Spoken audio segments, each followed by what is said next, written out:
Okay, so I have a story that I'm going to read. It's a Tsukikags story, and there's a bit of warnings to it.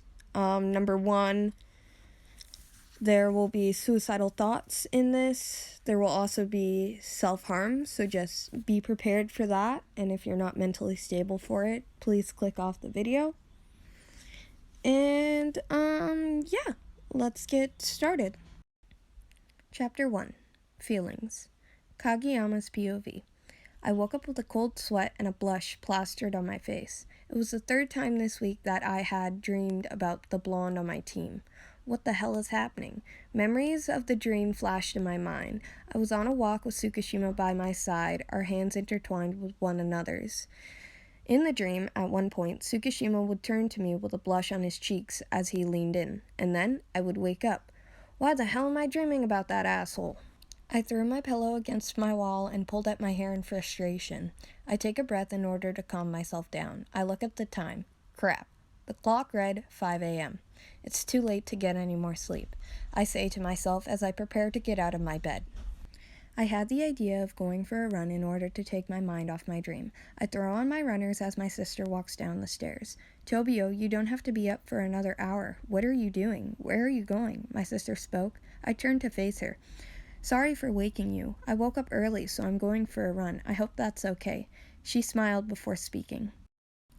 That's fine, bro. Be back by 7:30. I got a call last night saying you don't have practice today. I can take you to school once you come back. I smile and nod. I head out and start running around my block. It was dark as it was still winter time. As I was running, thoughts of my dream came to the front of my mind. I start to blush as the cold winter air runs on my skin in a light manner. I stop running and shake my head, hopeful that it will clear my mind with the action. What are you doing? I turn around to see the one who has been plaguing my dreams. I say intelligently. The boy in front of me rolls his eyes. What's the matter, King? Cat got your tongue? Tsukishima spoke with less disdain than he normally does. I shake my head to clear my thoughts as I let out a sigh. Back off, Tsukishima. I'm just going for a run. Why does it concern you anyway? I say with less bite than I meant to. Hey, you just looked like you had a lot on your mind. What, has our precious setter got a problem? He chuckled as I rolled my eyes. It's none of your concern, I say.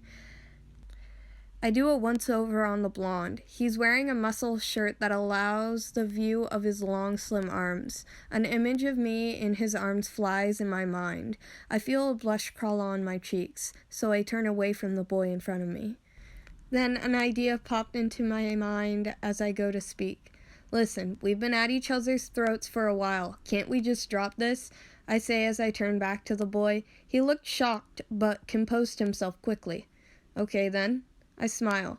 If you want, you can come over to my place after practice. We can watch a movie, the blonde said as I stood there, shocked. Okay, I managed to choke out before running away. Tsukishima's POV. I watch as Kageyama runs away. Hey, wait! Before I could stop him, he was out of my line of sight. I let out a sigh. Why the hell does he ask to be friends in a way and then leave after I invite him over? I scratch the back of my neck. Whatever, I say out loud. I look at the time on my phone. The time read 6:30 a.m. Better get to Yam's house. I continue the walk down the road. As I reach Yam's front doorstep, I knock on the door. I check my phone for the time. It was 6:50 a.m. The door opens, and I look at my green-haired friend. Good morning, Suki, Yamaguchi said with a smile. Hey, Yams, are you ready? We don't want to be late for practice. I watch as Yams furrows his brow. We don't have practice. Actually, I was wondering why you came so early, considering, Yams stated. Oh, well, do you mind if I come in? I need your opinion on something. Yams smiled. Sure, but Choyo's over, so no picking fights. Got it? I roll my eyes. Whose side are you on? I ask. Yams rolls his eyes. Sho is my boyfriend. Right then, I heard the shrimpy's voice. Yama, hurry! I want cuddles! The orange boy whined from the living room. I smirk as Yams stepped aside. Come in, no fighting. My friend stated. I rolled my eyes. Yeah, I will play nice, I say. Yem smiles as we walk into the living room. Ew, why is Tsukishima here? Hinata said. Sorry, Shrimpy, but Yamaguchi was my best friend long before you came along, I stated. Enough, both of you. I love you both like family, and I don't want you guys to fight. So please, just try to get along, Yams asked. Sorry, I have a lot on my mind. Picking on Shrimpy helps, I say. Hey, asshole, I'm not your verbal punching bag. I roll my eyes. So what's up? Yams asked. I sigh. The king offered a truce today, I say, and the two boys looked at one another. What? I yell. They started laughing as I felt a vein on my forehead pop from anger. Sorry, Suki, continue, Yamaguchi said. Anyways, so I invited him over seeing as you're always busy. Yamaguchi rolled his eyes. Last week I tried to hang out with you, but that's not the point. What did he say? Yamaguchi asked. I responded with, he said it was okay, but he stuttered while answering, and he wouldn't look at me. I furrowed my brow as I finished speaking. The two boys looked at one another and started laughing. Tch, what's so funny, assholes? I snapped, and Yam sighed. Figure it out on your own. Anyways, let's head to school. We don't want to be late. I nod, but the boy in my friend's arms looked sad before he spoke. No, more cuddles, the orange-haired boy whined. I'll go ahead. See you in class, Yamaguchi said, farewell with a warm smile before turning back to his boyfriend. As I'm walking to the school gates, I see Kageyama walk out of his car.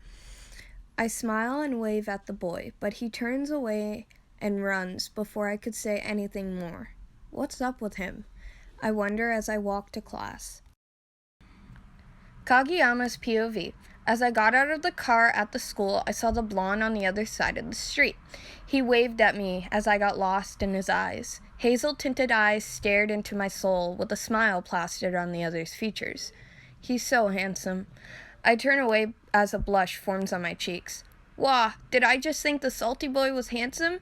I run into the school and to the nearest bathroom. I lock the door as images of the blonde keep invading my mind. Why do I like the person I can never have? The realization hit me like a ton of bricks. That's right, I can't have him. He's too good for you. A voice in my head said in a soft tone as tears pricked the corners of my eyes. You're worthless. If your teammates can't stay by your side, why would he? Images of my past teammates came into my vision.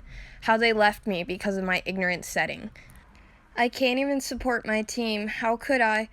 Tears streamed down my face as the voice became louder. At this point, my head started to pound. Worthless. Selfish. Freak. Waste of space. Warning of self-harm and suicidal thoughts. I pull out my pencil case and grab my pencil sharpener. The voice kept assaulting my mind, and I couldn't handle it. I needed a distraction, pain somewhere else, so that my mind could be at ease. I pull out the blade and started to cut. The sensation of the blade cutting my skin both helped as much as it hurt me. Tears streamed down my face as my hands started to shake, blood dripping from my forearms. Do everyone a favor and cut a little deeper. Maybe then your parents will have less of a burden. The thought of ending it all was getting louder and more appealing as the voice assaulted me, shaming me, like my parents did every time I went home. Someone knocked on the door, but I couldn't hear it, the voice taking over my mind. My breathing became quicker as I tried to take in as much air as I could, but it was no use. I was drowning. I couldn't get up. My head was pounding. Kageyama, let me in! I very much hope you enjoyed this reading, and if you want another one like this, make sure to leave a like and a comment down below. I am planning on posting this entire story in one part, so be looking forward to that. Anyways, I'll see you guys next week. Bye!